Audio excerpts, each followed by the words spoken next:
Drill, baby, drill doesn't quite hit the same way in the middle of an oil crisis. With the closure of the Strait of Hormuz cutting off roughly a fifth of the world's oil supply, prices are topping $100, sending gas to record highs.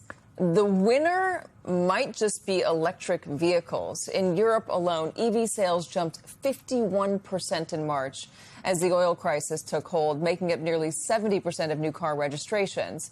A surge in demand we might have started to see and benefit from here at home, too, if it wasn't for Donald Trump's anti-EV policies. Instead of surging manufacturing on American EVs, both here and overseas, American car companies have scaled back at the urging of President Trump.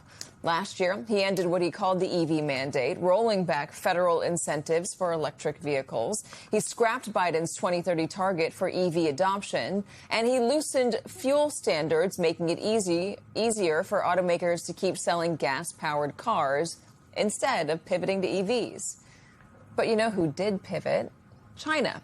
China produces more than 70% of the world's electric vehicles and roughly 85% of the battery cells that power them, which means China is benefiting from Europe's surge in EV demand. And it's not just electric cars. The global oil crisis is pushing the European Union, South Korea, and the Philippines to call for a shift to clean energy, which means they're about to rely on China even more because it is Beijing that controls much of the world's clean technology and critical minerals, putting them in the driver's seat on future innovation and, most crucially, reliance.